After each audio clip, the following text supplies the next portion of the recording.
Y'all know what it is. Hey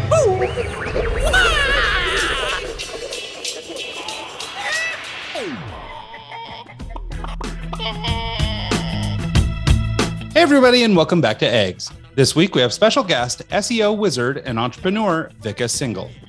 Also known as Sam, Vikas is the creator of SamBlogs, a digital marketing firm based in India.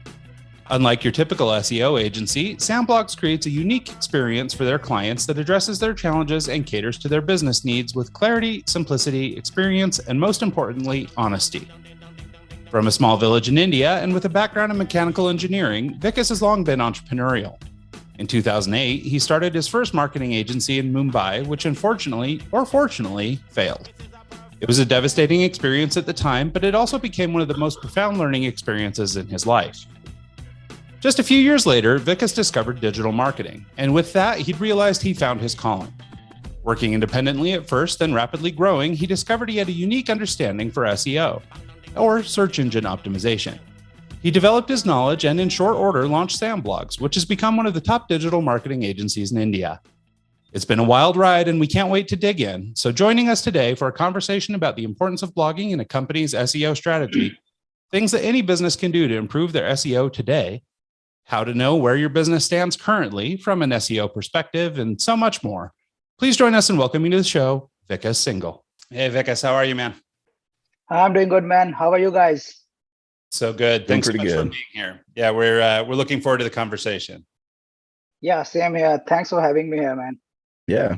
Hey, why don't you kick things off with just telling us a little bit about yourself? We got a brief overview in the intro there, but can you expound on that a little bit for us? Yeah, of course. I come from India, as you know. I was born and brought up in a small town of India.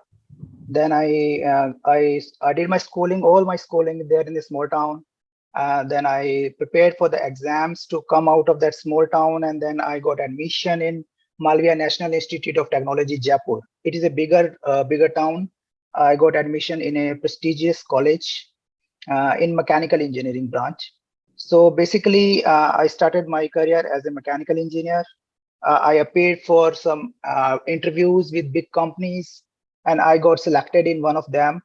I got a handsome salary, extra perks, drivers, air travel, and what's not. So I was like 22 years old, got a good job, good salary. My family was happy that I'm settled now. So, but I was somewhere deep inside, I was not happy with my these perks and these salaries. I was not happy. I wanted to do something else, something more meaningful. I wanted to reach more audience. I wanted to grow more. So in 2008, I started a marketing venture with my friend in Mumbai, that is in India. But we were inexperienced. We started something which we didn't know how it would work. So the idea collapsed. In 2010, it collapsed completely. I was broke. I had no savings, no income, and to be honest, I was nowhere. On top of that, I was getting married. So people around me were asking when you're getting married, and I was looking for some job or something, but I could not go back and do a job because I had left it 2 years back. So in 2010, I came back to Jaipur again, and I worked on a new skill, completely new skill, digital marketing. So from marketing, I came to digital marketing in 2010. That's how it started. I started working on some forums and started taking freelancing projects in 2010. I got experienced, and in 2013, I think that was the first time I hit $3,000 a month. Then in 2013, I started SamBlogs.com. That's how it began. That was the beginning of an era for me. I love that story. Yeah. Thank you so much for sharing that, Vikas. Obviously our show is largely seen or heard here in the US. And, so I think the story of sort of Indian entrepreneurship is really inspiring, for especially young people in your country, but also people here who maybe feel like there's a lot of struggle and a lot of difficulty in sort of building a business. So I appreciate you sharing some of the backstory. One of the things that you landed on, or that you were talking about, that I kind of wanted to just ask you questions about, because I don't know a lot of guys from India. I wondered if you talk a little bit about just sort of entrepreneurship or entrepreneurism in India. Like, is it a common thing? I mean, like here in the States, it's very common. Everybody has got a little venture going and things like that. But is that sort of culturally popular in India as well? No, no, no. I would say a big no. We here in India, people want to study. They want to do a government job. That's the basic and biggest dream of their life. Most of the people. If you get a good job, then you are settled in everybody's eyes. Entrepreneurship is taken as a risky stuff here. If you are doing entrepreneurship, you are taking risk. So most of the people will say you will fail, you don't go, better go for a secure job and then earn a good income, and that's how it goes here. If somebody is taking extra step and go for entrepreneurship, they will try to hook him up, like, don't go there, be there in the job, get a good money, live your life like a normal person. Yeah. So that's how it is. So you had that good job and you gave it up to go and do the entrepreneurship, and it didn't work out. And that's actually kind of, lots of people that go down that road have the same similar story, myself included. So and to do that right before you're getting married, that's more props to you. I mean, that's a big risk. Bigger risk. What your first venture that didn't work out, was it not digital marketing? It wasn't SEO. What were you trying to do in that first venture? It was like, if you understand MLM, it was multi-level marketing. Okay. Yeah, if you know, there are some companies which do multi-level marketing. So I was in multi-level marketing. I was selling stuff to the people. I asked them to refer more people. Then they asked more people to refer, and that's how it worked. But it was like I didn't have experience, so it was bound to collapse. So that's how it went. Like, we didn't have any marketing experience because I came from a mechanical engineering background. I went straight into something which I had no clue, based on my friends' assumption that we'll do good jobs and like we'll make some good money there. But the idea didn't pick up. That's actually very interesting to me, because multi-level marketing is kind of huge in Salt Lake. There's a lot very of it. Popular where we're located. And there's a lot of it's some of the biggest. Interesting to me that it's actually a thing in India too. So that kind of makes me laugh a little bit, because we've been down that road here. You have been there. You have been in multi-level marketing. Well, not by choice. I was when I was younger. I was living with a family member who was involved in it, and out of respect for them, and they were offering me room and board, I signed up, but I didn't really pursue it like I was trying to make money with it.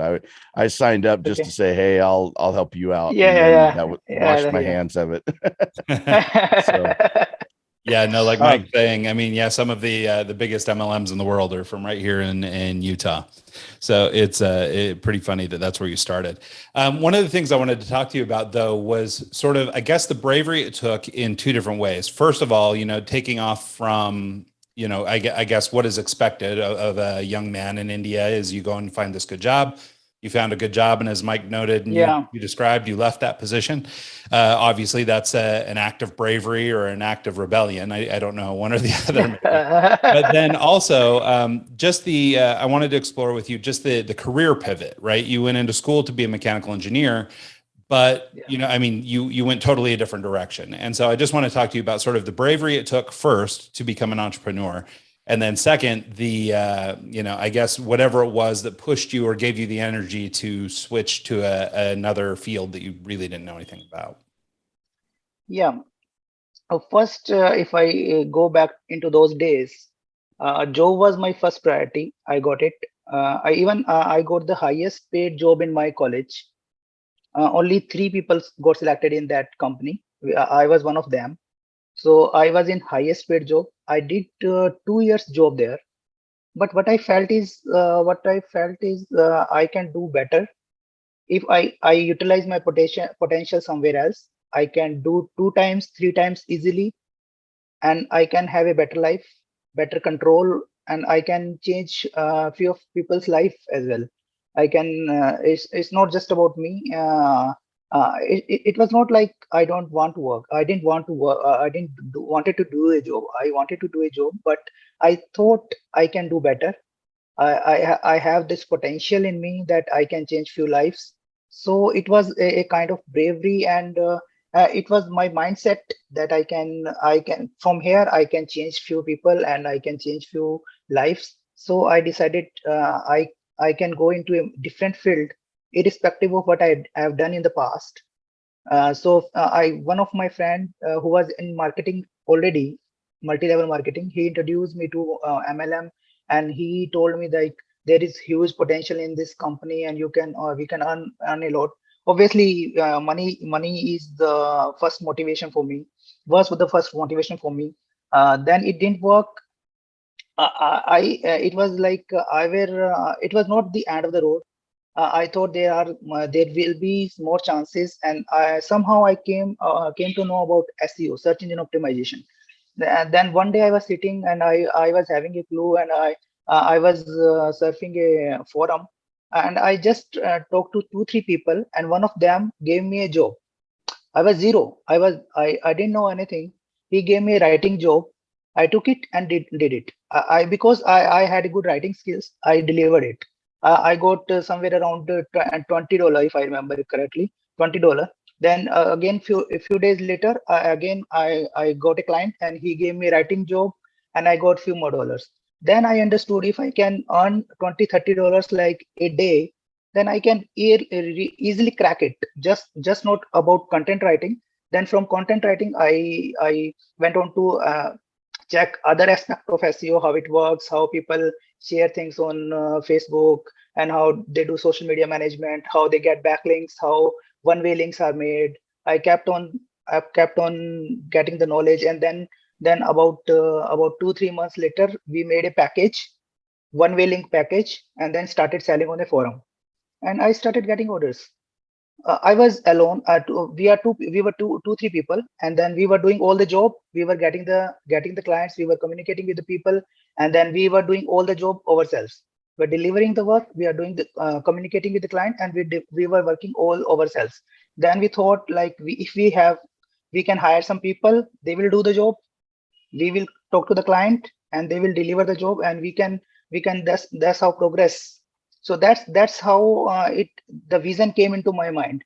If I can hit 600 $700 myself, if I have 10 people, I can easily crack 3,000 $4,000, and that's enough to survive in India. Because you don't in India, if you are earning $3,000 a month, you can survive easily. So if once I survive, I know I can take it anywhere. From if I remember correctly, 2013 I hit first time $3,000, and if I talk about last month, we did around one lakh dollars, $10,000 $100.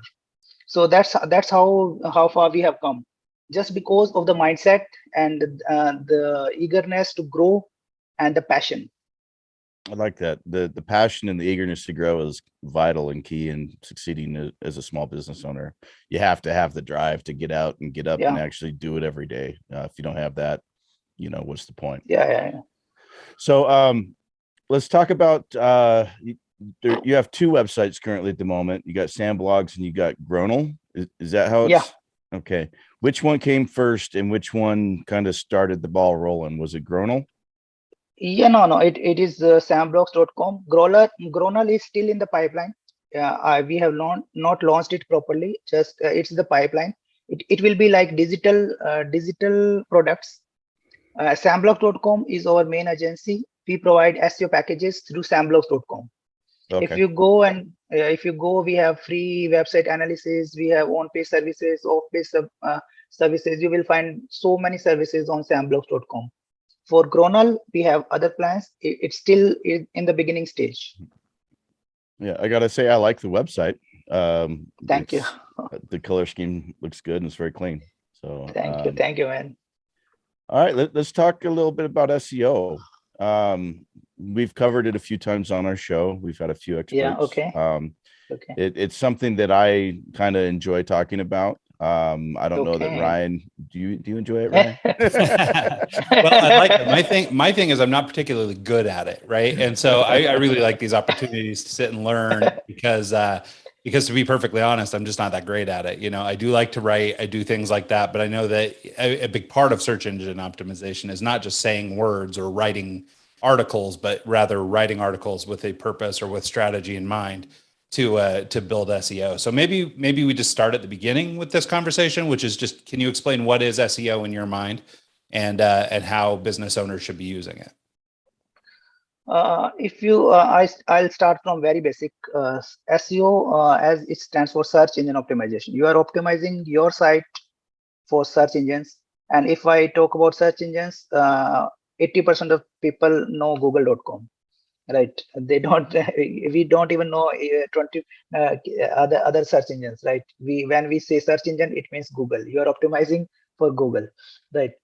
So for small businesses which are either a broad business or niche relevant businesses, first and foremost, they should have a proper keyword research done. Because those people know their audience better than me.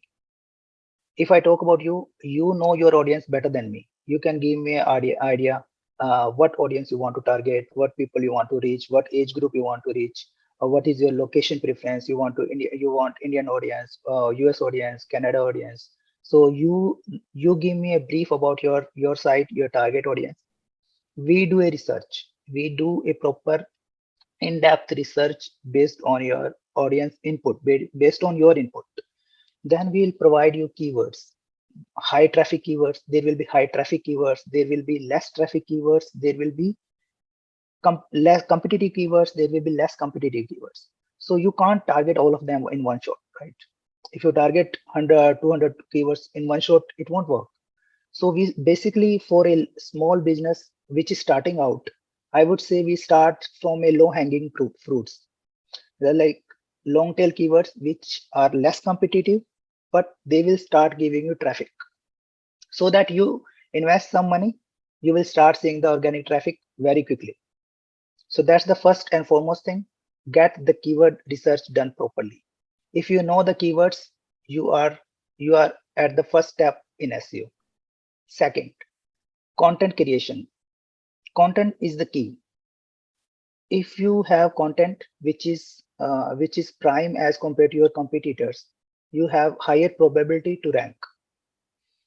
In SEO, there are people who are like, they will put stolen content on your site, they will put garbage content on their site, and they still think they will rank. It won't happen. You need informative, you need right content, maybe 3,000 words, 4,000 words, 5,000 words content. The more informative you write for people. You are not writing for search engines. You are writing for people, normal people like me, who are your audience. So after keyword research, we need proper content on your site. Third and foremost, you need relevant backlinks. If you are a podcast hosting man, then you need links from relevant sites. So if I talk about myself, if I'm in SEO, I need links from SEO people, SEO forums, people who are talking about SEO. I need links from them. I don't need links from a grocery store, right? I need relevant links. If I get relevant links, I get ranked higher. So these are the three pillars of SEO. First, keyword research. Second, high quality content. Third, relevant backlinks. If you have these three things, you can go way ahead of your competitors and you can start getting organic traffic as little as 3 months. In 3 months, you will start seeing the effect of SEO. So you have these keywords that you do the research and figure out, all right, these, 50 words are like what will draw traffic to you. You can't just like put them on your website and say, hey, there's 50 words that are relevant. You actually have to put it into context, right? Yeah, correct, of course. I'm glad you're asking that, Mike, because like I remember back in the early days that what you would do is you'd build out your website, then you'd put a content block down at the bottom of the page that was the same color as the page.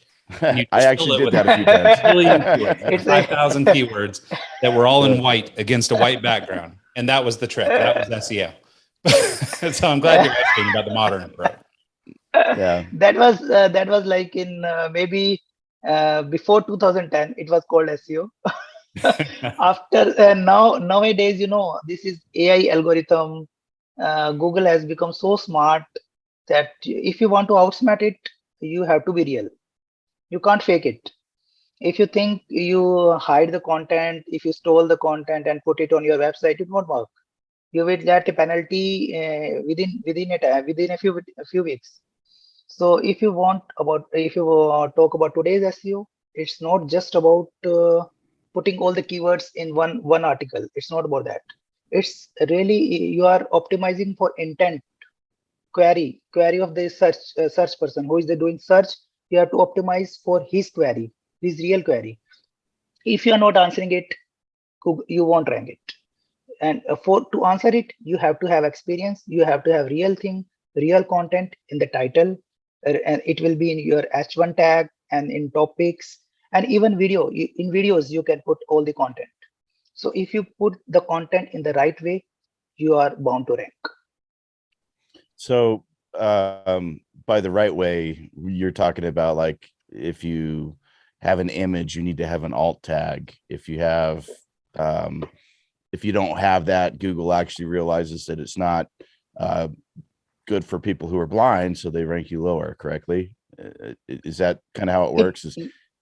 Yeah, it's correct. It's correct in some way. It's not just about alt text. It's about description. It's about how fast your site loads. That's the biggest ranking factor these days. If you think, because if your site is taking more than 3 seconds to load, people will leave, and there's no point Google ranking your site. So it's not just about content. It's about page speed. It's about other metrics as well. Domain age, for example. If you are new, starting a few months earlier and start doing SEO, you don't expect to rank. If you have a good age, you have natural backlinks, you are 10 years old age, then your chances are pretty much high. Okay. So we've got keywords, we've got content, so like a good article written with it. Images need to be tagged in a description correctly, and then you've got load time as well. Are there any other key items that we're missing that really help? So the backlinks, can you tell us about backlinks and how to get them? Are there Sure. like the social shares on your WordPress site? Yeah. Is that the way to get them? Yeah, of course. If I talk about backlinks, I'll tell you, I'll divide your keywords in two parts. Okay. Let's say if you are a blogger, you have your main keywords, 5 main keywords, and 5 other keywords, long tail keywords, I will say them. For the Google to identify your site, you need different type of links, right? It's not just about one type of links.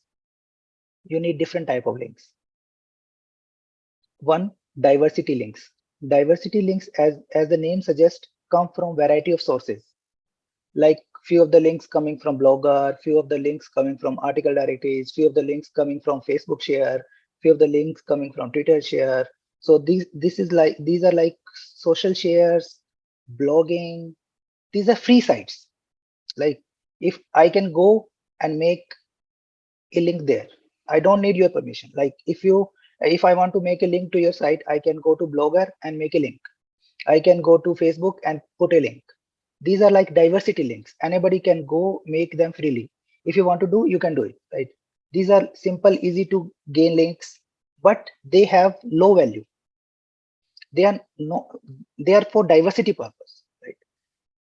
Once you are starting out a site, you made the diversity links. Now let's move to the next link. Now to be more specific, next move to the relevant links. Like now I want to go to a site which is talking about SEO. If I'm talking about myself, if I'll go to a site which is writing about SEO, how to rank in SEO, I come to there and then I guest blog there to get a relevant links from there. That's a high value link. For the high value link, I will use my most important keywords. For the diversity links, I will use 10, 12 keywords so that every keywords will get 2, 3, 5 links. But for the high value link like guest post, I will use my main keyword, SEO service, for example. So one is diversity links, second is guest post, then there are niche edits, there are press release, there are video marketing, like you can go and make a video on YouTube and distribute on other video networks and put your links there. So SEO, off-page SEO is vast.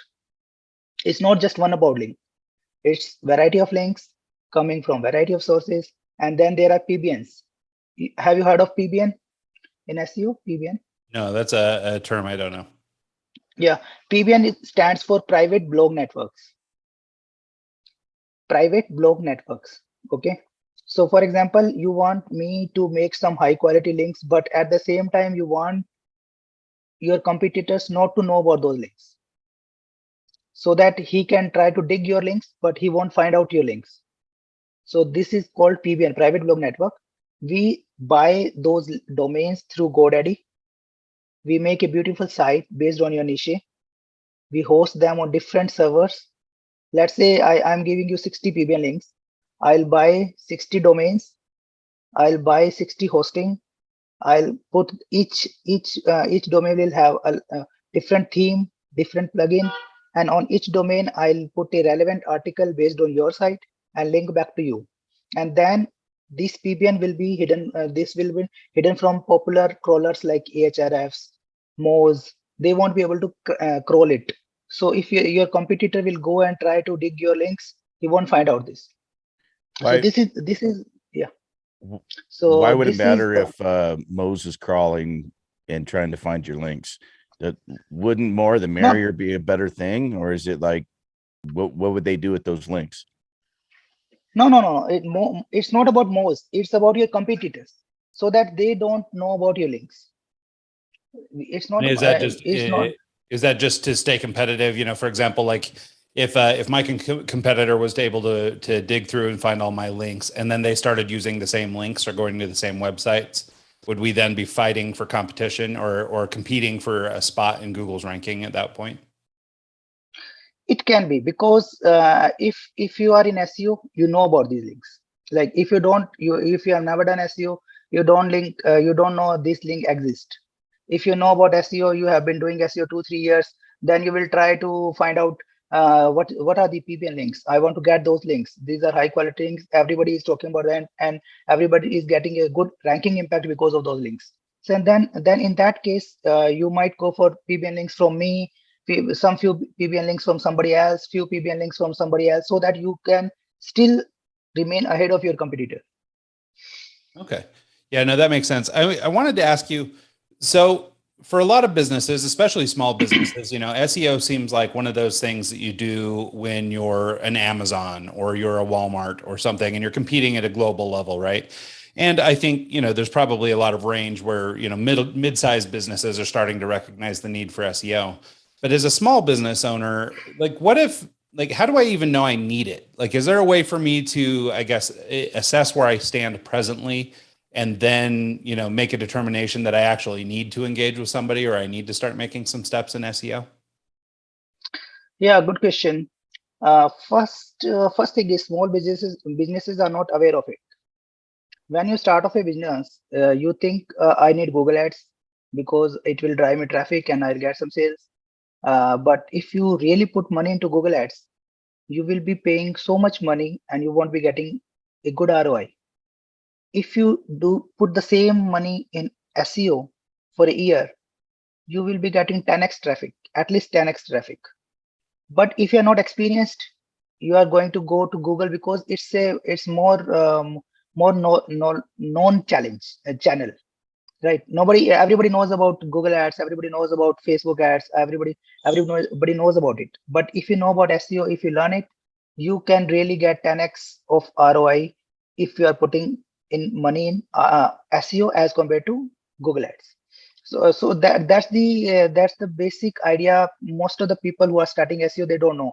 But once they search how to grow my business, they will get to know that if you want to be in online business, you have to do SEO. SEO is a must for them. Without SEO, you can only get paid links, paid advertisement from Google or Facebook, but it won't rank you because your organic traffic is free. Once you get organic traffic, it's for lifetime. If you keep you investing a small amount of money in SEO, you will this traffic will keep on increasing. Okay.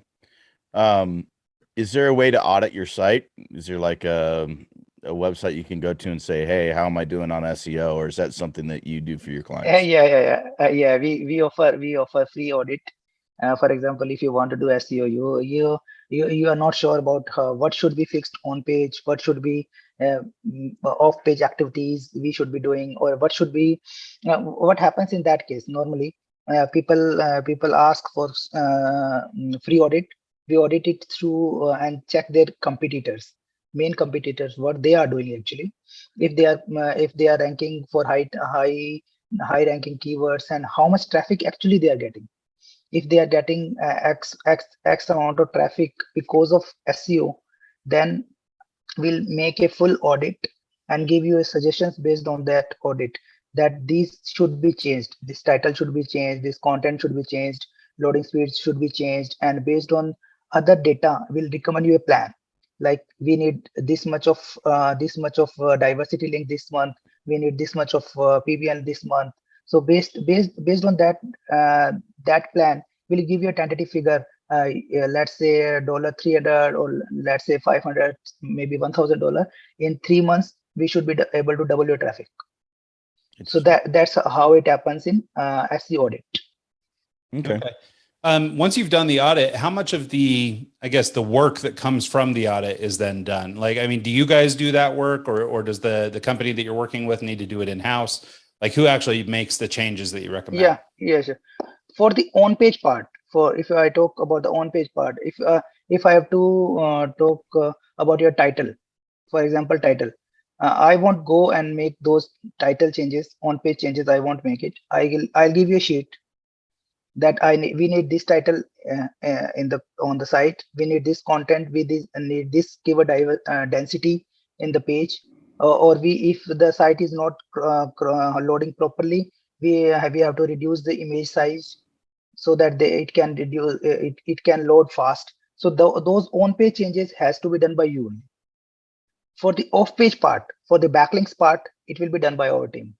We'll give you a design package, like we are going to do XYZ amount of links in this amount of money. It will be done by my team, and it will be delivered to you in Excel reports. What we have done in this month, where we started in the ranking, where we are after this month work, and in the organic traffic as well. If you are with us 3-6 months, you will get a comparison how we started and how we are right now. So you will get everything from our team. That part. But as I said earlier, for the on-page part, you have to do the changes. We will give you a sheet, but you have to make those changes. Okay, fair enough. I wondered, can we go now into sort of, I guess, the mistakes people make, right? Because I think there's probably a lot of people who, are either trying their best at SEO, maybe they don't know anything, but they're doing what they think is the right thing to do. Are there any common mistakes or issues that you come across when you run your audits or when you take on a new client that sort of indicate that a customer has been doing the wrong thing? Yes, it happens. There are common mistakes. There are so many common mistakes. Like, first and the biggest common mistake I've seen, people think it's easy. people think like, I've done 1 month of SEO. Why I'm not ranking, man? I put $100. Why I'm not ranking? So it doesn't happen. It doesn't work like that. There are around 1 billion sites on the internet, right? You start your site and you invest $100 in SEO. You can't rank, man. You need to be continuous with SEO. The first is the mindset. You need to stay regular with SEO. This is the biggest thing that I have experienced. Second, they think on page doesn't matter. They will people will make a site, they will steal content from their competitor and put their own site. It's the biggest thing. It's the blunder. You can't do that. In today's AI age, you can't do that. You need relevant content. You need to be with today's guidelines. It's not 2010. It's 2022. You have to be very specific what you are putting on your site. This is the biggest second mistake which what I've seen. Third is they think number of links means more rankings. That's not always true. It's true that you need good number of links, but it is quality over quantity. It's not just quantity. You don't think like I get 1000 links and I'll beat my competitor. It won't happen. If you have 100 quality links and if your competitor have 1000 links, you may beat him. So these are the main three basic mistakes people don't know about SEO. Yeah, I've heard that if you regurgitate the same content that someone else uses, Google actually it's a negative because they'll see that and then they kind of wash it out. It knows that that's content that's been used before and it knows that it's not relevant or unique. On your Gronal site, you've got a couple terms that I haven't heard before, and I just wanted to ask you about it. One of them is average DA 65 plus, and then another one's average DR 65 plus, and then higher SERP. I've never heard those terms before. I'll explain you. So DA stands for domain authority. DA, domain authority. In old days, there was a matrix called PR, page rank. It was from Google itself. Okay. Based on a quality of the page, Google used to give them a rank. It was called page rank, but they discontinued it. Once they discontinued it, the SEO community needed some other metrics to sell links. If I'm going to sell you links, I need to tell you how quality links they are. So to judge a quality of links, you will ask me, what is the DA? What is the domain authority? So it is a matrix coined by Moz.com that is called DA. And the other matrix DR, domain rating, that is similar matrix that is coined by Ahrefs.com. So these are two similar metrics which are coined by these two giants so that we can buy links. If I'm going to offer you a DA 50 links, so you will think DA 50 links is a good link. If I'll give you a DA 10 links, you will say, I need more DA. I need more domain authority. So that higher the value of DA or DR, the authority of the link will increase. So these are two metrics coined by Ahrefs and Moz. These are not Google's metrics, but Google used to have a metric called PR. They discontinued it, and the SEO community needed some metrics to sell links. So these DA and DR came into picture. Okay. And what other term you called? Higher SERP. Oh, SERP stands for search engine ranking position. Okay. What is your position in search results? Like 10th position, 5th position, 10th, 12th, whatever.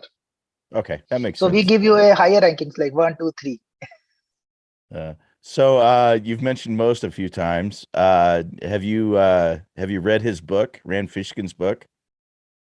Yeah, I have. The Secret I have read. Yeah, it was a great book, and it changed the way I see the world. I'm trying to. I think it's something Lost and Founder is the name of the book. It's if you guys haven't read it, it's an amazing story about how he started his business and started Moz.com. And I mean, there was a point where he was hiding out, trying to avoid getting his furniture repoed because he was in such high duress at one point. He couldn't pay all his bills and he was trying to just get by, and it's a very interesting story. So if you haven't checked it out, it's a very good read. But anyways, yeah, thank you so much for your time today. I've really enjoyed this conversation. Ryan, do you have any other questions you want to ask before we? Yeah, actually, and I wanted to ask him, I meant to ask this at the top of the show, but again, I'm digging into sort of your entrepreneurial background. And one of the things I wanted to ask you, because we talked earlier about sort of just the bravery it took to do something that was sort of out of sort of cultural norms. But I just wanted to ask you about mentorship and maybe your parents, or maybe there's another person in your life who was entrepreneurial to begin with, or who maybe instilled with you the confidence that you could take and go into business for yourself. Did you have any positive role models like that growing up, or maybe even at work, places like that, who helped you, I guess, be confident enough to go give something a shot, even if it was likely to fail, or even if everyone around you was saying it was going to? Yeah, good question. I when I studied in my college, there were my seniors who had this mindset. They were one of my senior who is still still is an entrepreneur. He came from my small town as well. So after his schooling, after his graduation, he started his own company. He's in software. He's in web development. So he had that mindset. I was in continuous touch when I was going through a rough patch. So he kind of influenced me in that time frame. If nothing happens, I'm always there. So it was like his guidance. And then he also gave me a guidance about this SEO industry is about to boom. You can learn about this SEO industry, and this industry will take you very far from here. So that mindset came from him. I still know him. He's one of my good friends. So that mindset came from him. So Awesome. that was a big boost for my life. Yeah, no, that's incredible. Well, and I think it's really important, especially in today's age. It seems like it's really challenging for a lot of people, especially people of different skin colors or different backgrounds and things like this, to find their way in, as entrepreneurs, or even in companies working for businesses. And so I'm always really interested to see, I guess, who was it that lit the fire for you? Who was it that gave you the opportunity to move forward? So that I'm grateful for you sharing that story. Finally, I guess just to kind of close out, I wondered if, for other entrepreneurs, maybe people in India, that might be your contemporaries who might look up to you as a role model, or for people maybe in this country who are enduring a difficult time. There are a lot of layoffs and people losing jobs right now that are going to be re-engaging and entering the workforce, maybe in new ways or interesting ways. I wonder if you have any advice for those kind of people on just sort of overcoming struggle, putting in the work, and, maybe even finding a career in SEO. I would ask them, have a vision, have a bigger vision. Don't just work for money. Like, it's not just about money. After all, you need money. Everybody needs money, but you should have a vision. There are dreams. Don't look just amount XYZ amount of money. You are here to help people grow. Think like a vision, so that you can, even if there are roadblocks, there will be roadblocks. Never give up, and just keep on working hard, and stay humble. At the end of the day, stay humble and help people, and stay focused. That's I would say to them. Excellent. I love that. Well, thank you so much, Vikas. We really appreciate you taking the time to do this show. I mean, obviously the world of SEO is rich and complex. And I think, for anybody who has an interest, obviously you can learn more at SamBlogs.com, or just look in the show notes here for this show, and we'll give you some links. Vikas, anywhere else people should engage with you, or where they could go to learn more about you, your businesses, or anything else you'd like to share? Yeah, they can come and visit SamBlogs.com. I am on Twitter as well. The Vikas Singal. My handle is the Vikas Singal. TheVikas And if you are looking to grow your business organically, just come at SamBlogs.com.